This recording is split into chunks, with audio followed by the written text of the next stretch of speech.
It's the start of a brand new work week. It's Monday, October 28th in British Columbia. I'm Joey Only, Caribou Weather Dude, hitting record at exactly 9 a.m., almost on the dot, here in Wells, British Columbia, 3,935 feet above sea level.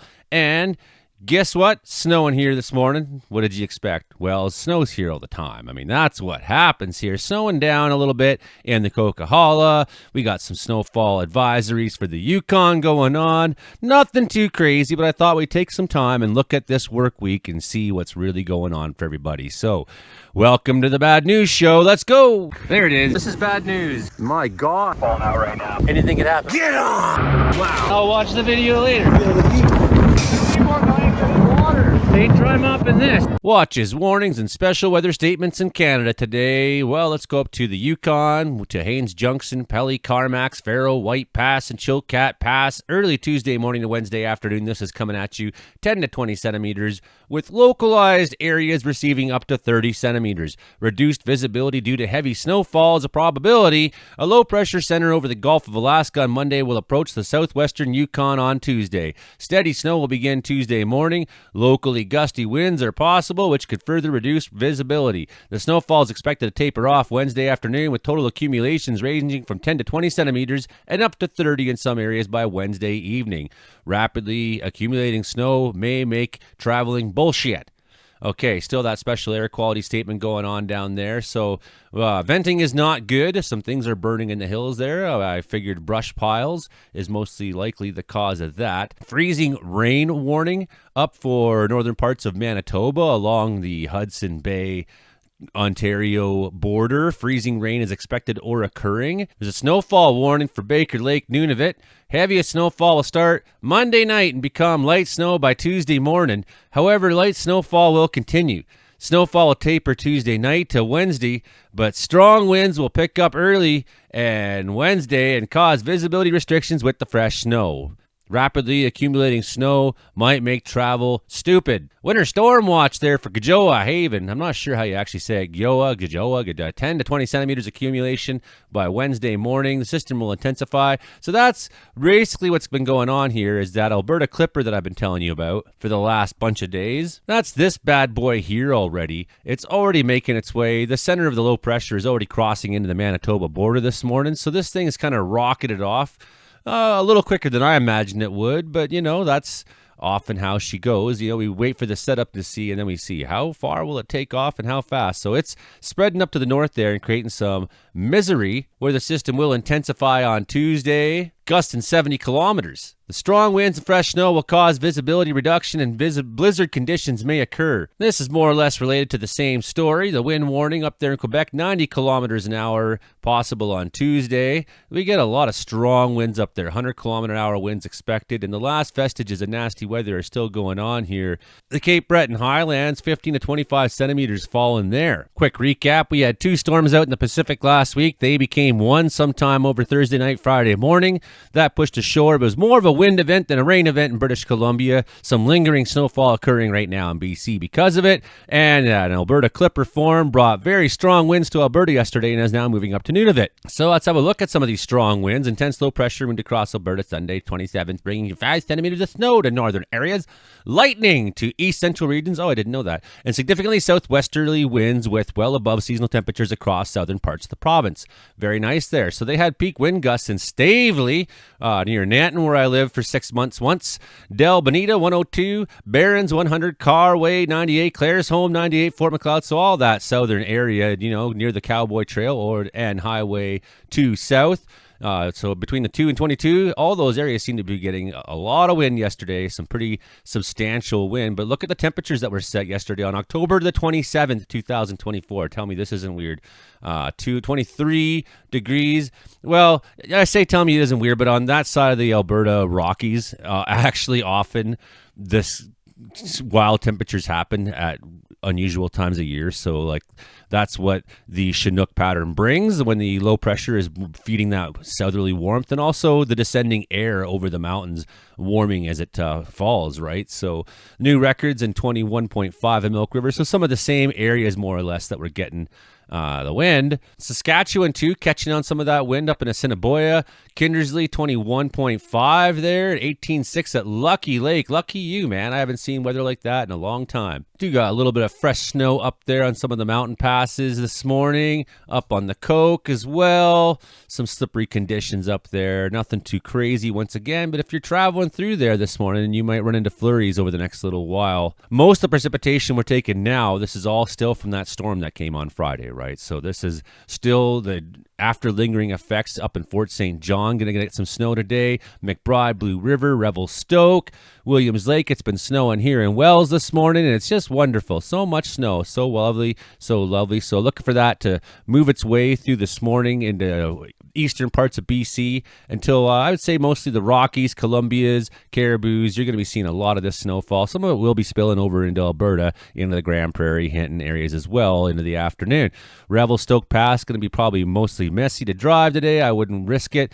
We could see some freezing rain in patches because there was going to be moments where the ground is colder than the rain falling and flash freezing a little bit too. It'll get colder overnight as we get down to even -5 in Blue River, 2s, 3s in Prince George, Quesnel. So Tuesday getting its break there, and Wells still just above zero now, so that's really nice. And 997 hectopascals, almost 998, so that's enjoyable. I no longer have the weather station out where it can collect precipitation because the freeze thaw is just too hard on the moving parts, so it's up on the porch. But still, it's reading 98% humidity, which has been a common reading recently here in Wells.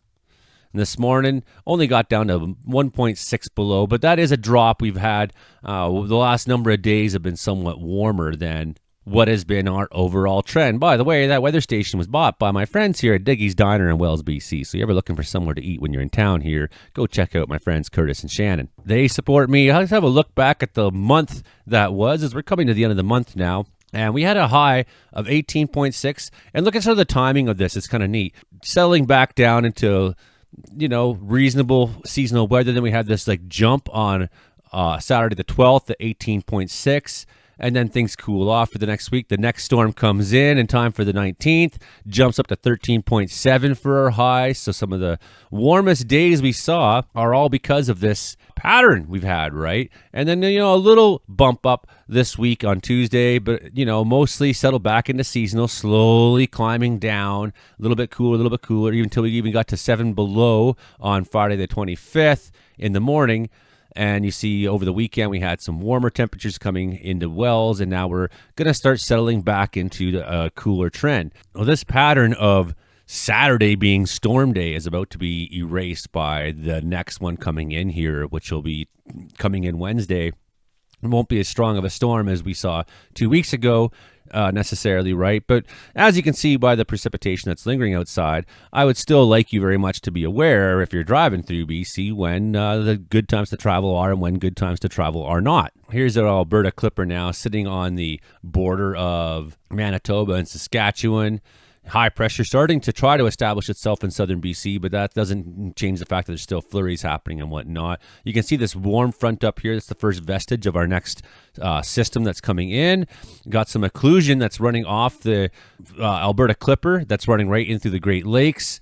Cold fronts moving through the eastern part of the country down there, where we can also see the United States has a setup now beginning for what would be some active weather finally for a while. They've had kind of a period of quiet through a lot of the central states. I think we're going to see some thunderstorms and snowfall events in the United States this week. Route forecast for pilots, low ceilings and visibilities and showers and fog today. So you look at the Hope, Princeton, Allison Pass area, for example, 4,000 to 6,000 foot broken clouds, occasional towering cumulus. Could even see a few lightning strikes down there. So here's where we see southwestern corner of BC where frequent towering cumulus is possible this morning, right? Some stronger winds still down there. The low is weakening as it's moving into a southeasterly flow into the interior, but it is coming ashore now, like I said it would in the last video yesterday. We have the precipitation along the Rockies. That's possible. This troughing along the North Rockies,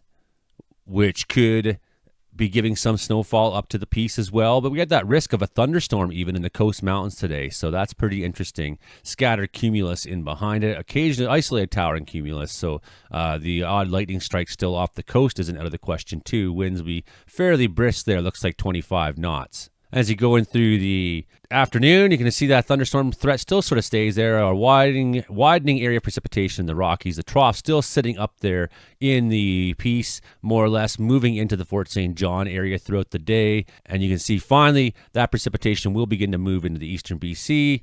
And that risk of thunderstorm then transfers over to the Caribous and Columbias and Rockies. And when I say risk of a thunderstorm, I don't mean like there's any great risk, but it's not out of the question. This could happen, right? So there is some convection going on, and we could see throughout the day some lightning strikes in British Columbia on Monday. Looks like turbulent skies for flying in today. Our next weather story is already showing up on the significant weather depiction as well. It's being called a 999 low. It's very weakly organized right now. We see on Environment Canada's radar snow depiction. We definitely have some of that going on here in the Caribou. I mean, I look out my window, I can see it's not much. It's really gently falling, if at all, very, very tiny snowflakes. It's more like a misting of snowfall right now at the moment. It amazes me that pilots are supposed to look at those radar images when you know there's so much better ones available right now. Having a look at precipitation depiction. So yeah, most of what's falling in the Caribou right now, that temperature is low enough almost everywhere. We do have a mix of precipitation, I would say, in the West Caribou, where some of that could be freezing rain, ice pellets, and things like that. Some solid precip up along the 26 highway, for example. Some has moved past us already, so it is starting to slow down here, but it looks like we'll get another round here in Barkerville as well. Likely getting a bit of a dusting. Go up north to McLeod Lake, and maybe just a little dusting up there. I don't like the look of this in the past, so if you're driving over Pine Pass this morning, you know anybody who is, let them know there could be that freezing rain risk for at least the next little while. That probably won't last too long because of the warming of the day, but it's currently an issue. And even southern BC, we're seeing quite a bit of snow in these bands, although not greatly organized. So as we saw in that last image there, we're going to get this one probably down to 975 before it bottoms out. But it just started gathering itself on Monday, being fed by the high pressure conveyor belt into the clockwise conveyor belt, into the coast of BC, into the Alaska Panhandle. Our break will be brief on Tuesday for weather in BC. So, that's a good time to maybe try getting something done if you have bush jobs, whatever. You can see deepening overnight, 982, and dropping probably down to 975. It looks like is where it will bottom out. Could go maybe a little lower than that or touch, but I don't think it has much time. It's being sent pretty fast inland, and it does have an amazing trail of precip behind it. So that potential for atmospheric river conditions wherever this thing would stall for any length of time are there, but I don't think that's going to happen. I think it's going to continue to move through its band of precipitation and spread it pretty givenly. So we can see Yukon taking it first. That's why they got the special weather statements there. I expect they'll turn into snowfall warnings soon enough today, and we can expect that overnight on Tuesday. Strong winds up the coast, sustained winds in the 60s, right? And maybe gusting on the backside even higher, maybe gusting to 103, 106 kilometers an hour, things like that coming at you overnight on Tuesday in Haida. So some of those strong winds returning, and you've been through this all now a bunch of times this fall. You know what comes next. You know what to do. You've dealt with it. So we will see that, but we're also watching the rainfall that will be coming on the coast and the snowfall totals that will be coming inland. And watching this guy, because this is really our big story this week, is we finally have a midweek storm after many weeks of it being like, it's Saturday, time for the weather to turn crappy again. And maybe that's nice for your work weeks. Western BC is already going to be experiencing this precipitation. The Yukon's going to be well into it. They're going to have a pretty good snowfall event. So we'll watch that coastline for how long it stays up into Vancouver Island, and hopefully we don't get any more repeat flooding events because the ground is a lot more saturated now than it was in the past.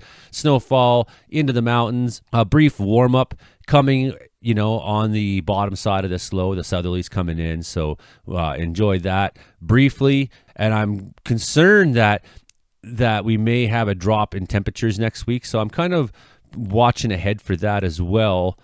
But we'll get there when we get there, looking okay through the week. So that storm really sliding down, and it's going to actually more or less make its landfall into the Olympics on Friday. That's the projections. That could change, of course, right? But that means a lot of this later precipitation into the weekend, when the weekend storm now comes for those of us south of us, and maybe even as far down as California. So some strong precip totals possible for them down there this weekend.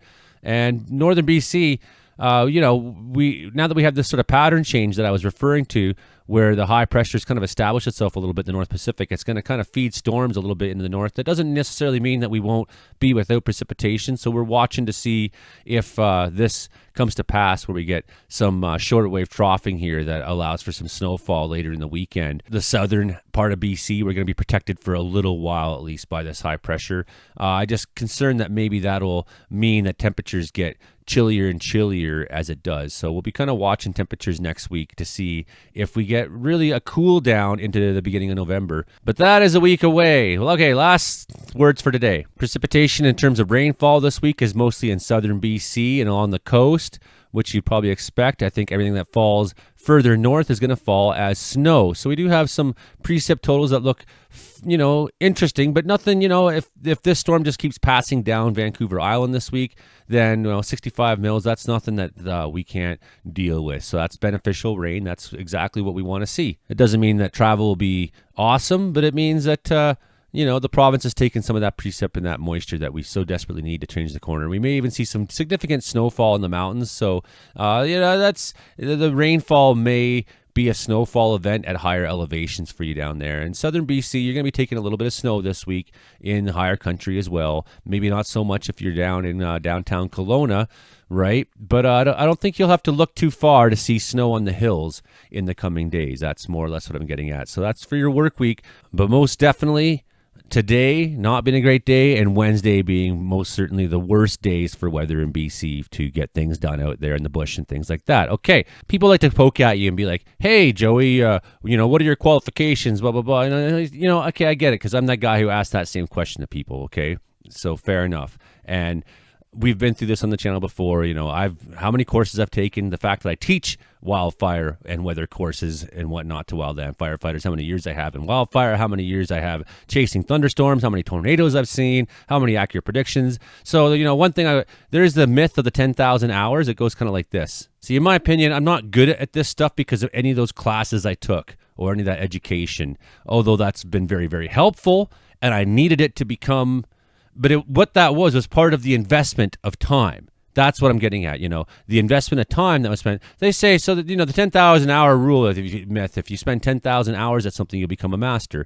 The number of hours to reach master status range from 728 to 16,120, meaning some players needed 22 times more practice hours than others to reach the same skill level. Sure. So whether it's 728 hours or 16,000 hours, involving myself in the world of weather, those are dwarfed by my actual numbers of hours of experience chasing thunderstorms and predicting weather and doing this and that. So the education's important. That's part of this hours. All the people in the weather world take me credibly here in Canada. So whether that's people who are news reporters that I'm friends with, whether it's meteorologists or organizations within Canada. Speaking of which, Northern Tornado Projects has got a big announcement today, they're saying. So I'm curious what that's going to be about. I'm looking forward to that. So a lot of us citizen forecasters have invested a lot of time chasing thunderstorms, standing out in the field, taking measurements, taking readings, watching, reading, learning, attending classes, teaching classes, right? This is why I'm the one sitting here giving you weather forecasts. And I'll admit,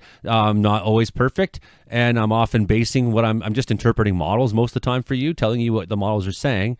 So, I can only take so much credit for when I'm wrong, because generally when I am, everybody is too, right? But so often over the years, I've looked at the models and said, well, it doesn't seem right. It's probably going to be more than that, or expect it to be worse. And often it was. So, that's why you're here, because I'm your British Columbia weather forecaster. I'm the guy who spent a lot of time of his life climbing mountains and living the dream. Living the dream here in Wells, BC. So thank you to, I have a new Patreon there's a couple new Patreons, I guess, but one person who put in $1. And you think that doesn't mean something to me, but it actually really does, because when I see the $1, I get kind of like extra happy. It's like, yes, if everyone just did that, I could get my teeth fixed. I've been living in absolute fucking pain. If everyone just did that, I could, you get the point, right? So thanks everybody who is supporting me so far. And if you can't afford to, that's fine. Hit like, share, subscribe, tell a friend, help me grow the channel. There's lots you can do. Your comments mean everything to helping the algorithms stay on side, right? So take care of yourself out there and have yourself a good week. We'll check in a day or two with all the news. All right, bye now.